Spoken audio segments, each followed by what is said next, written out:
किसी भी modern hospital की सबसे गार्डेड, सबसे जरूरी जगह कौन सी होती है? जी हां, ऑपरेटिंग थिएटर। बाहर से देखने पर यह एक बेहद बिजी, शायद थोड़ी डरावनी जगह भी लग सकती है, पर असल में इसके दरवाजों के पीछे अविश्वसनीय तालमेल और सटीकता की एक पूरी दुनिया बसती है। देखिए, सर्जरी अपने आप में किसी चमत्कार से कम नहीं है, लेकिन यह भी सच है कि हर चीरे के साथ एक रिस्क जुड़ा होता है। तो फिर सवाल यह है कि इतने नाजुक माहौल को इतना सेफ, इतना फूल प्रूफ कैसे बनाया जाता है? इसका राज किसी एक चीज में नहीं, बल्कि सेफ्टी की कई परतों में छिपा है, और आज हम एक एक करके इन सभी परतों को खोलेंगे। तो सबसे पहली और कह सकते हैं कि सबसे मजबूत परत वो हैं लोग। यहां किसी भी गड़बड़ी की गुंजाइश को एक बेहतरीन और पूरी तरीके से सिंक में काम करने वाली टीम खत्म कर देती है। इसे ऐसे समझिए जैसे कोई फॉर्मूला 1 रेस का पिट क्रू हो या फिर एक सिम्फनी ऑर्केस्ट्रा। हर मेंबर की अपनी एक खास भूमिका है और सब मिलकर एक ही धुन में एक ही लक्ष्य के लिए काम करते हैं। ऑपरेशन की कामयाबी पूरी तरह इसी तालमेल पर टिकी होती है।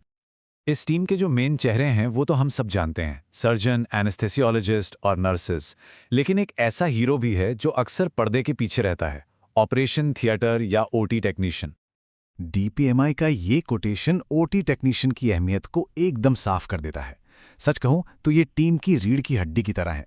ये पक्का करते हैं कि हर औजार तैयार हो, पूरी तरह स्टेरिलाइज्ड हो और सही वक्त पर सही जगह मौजूद हो, ताकि सर्जन का पूरा ध्यान सिर्फ और सिर्फ मरीज पर रहे।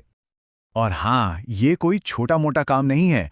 एक काबिल ओटी टेक्नीशियन बनने के लिए, जैसा कि टंटिया यूनिवर्सिटी जैसे संस्थान सिखाते हैं, बेसिक सर्जरी और एनेस्थीसिया टेक्नोलॉजी जैसे सब्जेक्ट्स में सालों की कड़ी ट्रेनिंग लेनी पड़ती है।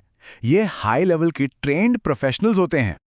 चलिए, अब बात करते हैं सेफ्टी की दूसरी लेयर की, यानी टेक्नोलॉजी। क्योंकि एक बेहतरीन टीम को बेहतरीन औजारों की भी जरूरत होती है। तो शुरुआत करते हैं सबसे बेसिक लेकिन सबसे जरूरी टूल से, स्कैल्पेल।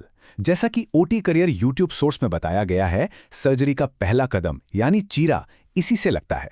देखने में ये बहुत सिंपल लगता है, पर इसे चलाने के लिए बेमिसाल प्रिसिजन की जरूरत होती है।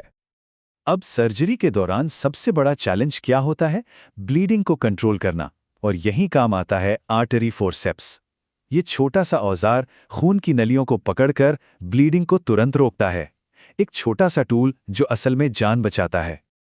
और जब सर्जरी पूरी हो जाती है तो घाव को बंद भी तो करना होता है। तब काम आता है नीडल होल्डर। जैसा इसका नाम है वैसा ही इसका काम है। ये टांके लगाने वाली सुई को मजबूती से पकड़ता है, ताकि सर्जन एकदम सफाई से अपना काम पूरा कर सकें। लेकिन रुकिए, कहानी सिर्फ इन हाथ के औजारों पर खत्म नहीं होती। ओटी का असली हीरो तो वो कॉम्प्लेक्स मशीनें हैं जो वहां मौजूद होती हैं, और उनमें सबसे खास है एनेस्थीसिया मशीन। ऑपरेशन के दौरान ये मशीन ही मरीज का लाइफ सपोर्ट सिस्टम होती है। तो सवाल ये है कि ये मशीन काम कैसे करती है? वेल, स्टैट पर्ल्स की रिसर्च के हिसाब से ये एक क्लोज्ड लूप सिस्टम जैसा है। गैस अपने सोर्स से मशीन में आती है, उसके प्रेशर को कंट्रोल किया जाता है, उसमें सही मात्रा में एनेस्थेटिक दवा मिलाई जाती है, और फिर ये सांस के जरिए मरीज तक पहुंचती है। और तो और, मरीज की छोड़ी हुई सांस से कार्बन डाइऑक्साइड हटाकर गैस को रिसाइकल भी किया जाता है। इस पूरे प्रोसेस को फुल प्रूफ बनाने के लिए मशीन 3 अलग अलग प्रेशर लेवल पर काम करती है। एक हाई प्रेशर सिस्टम होता है बैकअप सिलेंडरों के लिए, एक इंटरमीडिएट सिस्टम होता है हॉस्पिटल की मेन पाइपलाइन के लिए, और आखिर में मरीज तक गैस पहुंचाने के लिए एक बेहद कम दबाव वाला सिस्टम। हर स्टेप पर सेफ्टी चेक लगा हुआ है। तो ठीक है, हमारे पास एक जबरदस्त टीम है, एडवांस टेक्नोलॉजी भी है, पर उन दुश्मनों का क्या जो हमें दिखाई ही नहीं देते? यहीं आती है सुरक्षा की तीसरी और बहुत ही जरूरी परत, इन्फेक्शन के खिलाफ एक न रुकने वाली जंग। और देखिए, जब हम सफाई कहते हैं तो इसका मतलब सिर्फ झाड़ू पोछा नहीं है। कंसोलिडेटेड स्टेरिलाइजर सिस्टम्स के अनुसार सामान्य क्लीनिंग सिर्फ धूल मिट्टी हटाती है।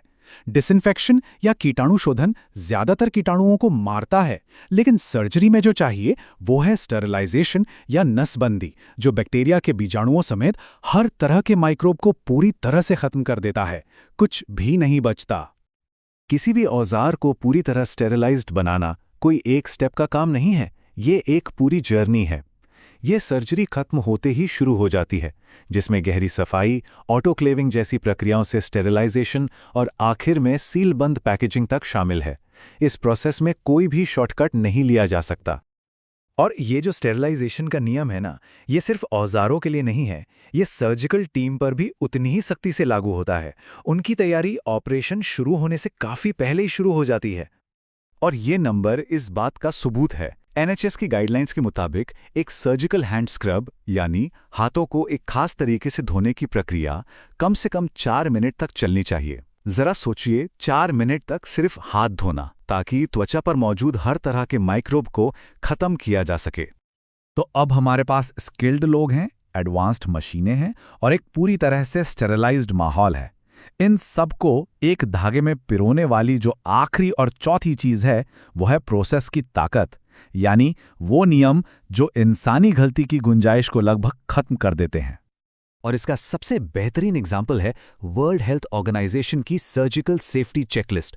सुनने में ये बहुत सिंपल लगता है, पर इस एक चेकलिस्ट ने दुनिया भर में लाखों जानें बचाई हैं। ये पूरी टीम के लिए एक सेफ्टी नेट की तरह काम करती है। इस चेकलिस्ट का पहला हिस्सा एनेस्थीसिया देने से भी पहले होता है। टीम ये पक्का करती है कि सही मरीज का सही जगह पर ऑपरेशन हो रहा है, मशीनें ठीक से काम कर रही हैं और किसी भी तरह की एलर्जी का ख्याल रखा गया है। ये सब सुनने में बहुत बेसिक लग सकता है, पर यही वो चीजें हैं जो बड़ी गलतियों को होने से रोकती हैं। दूसरा चरण पहला चीरा लगाने से ठीक पहले होता है। इस स्टेप को कहते हैं टाइम आउट। जैसे किसी गेम में होता है ना, सब एक पल के लिए रुकते हैं, एक दूसरे से अपना परिचय देते हैं और ऑपरेशन के सबसे ज़रूरी कदमों पर बात करते हैं। इसका मकसद सिर्फ एक है, ये पक्का करना कि हर कोई एक ही पेज पर है। और तीसरा और आखिरी चरण मरीज के ओटी से बाहर जाने से पहले होता है। टीम ये कंफर्म करती है कि सभी औजारों, सुइयों और स्पंज की गिनती पूरी हो गई है। ये पक्का करने के लिए कि कोई भी एक भी चीज़ गलती से मरीज के अंदर न रह जाए। साथ ही रिकवरी से जुड़ी ज़रूरी बातों पर भी चर्चा होती है। तो जब ये सारी परतें, एक शानदार team, advance technology, zero infection का माहौल और सख्त प्रोटोकॉल एक साथ मिलती हैं, तो क्या बनता है? एक सिम्फनी, सुरक्षा की एक सिम्फनी। तो बात साफ है, ऑपरेटिंग थिएटर में किसी मरीज की सेफ्टी किसी एक चीज की वजह से नहीं होती। ये एक expert team, advance technology, infections के खिलाफ लड़ाई और सख्त नियमों के एक साथ एक धुन में काम करने का नतीजा है। और ये सब हमें एक बहुत बड़े सवाल पर लाकर छोड़ देता है। ऑपरेटिंग थिएटर हमें सिखाता है कि कैसे बड़े से बड़े रिस्क को मैनेज किया जा सकता है। अगर इस तरह की सटीकता, जहां हर औजार का एक प्रोसेस है और हर इंसान की एक तय भूमिका है, जीवन और मृत्यु जैसी चुनौती को हल कर सकती है, तो जरा सोचिए, यही नजरिया हमारी दुनिया की दूसरी बड़ी समस्याओं को सुलझाने में कितना कारगर हो सकता है।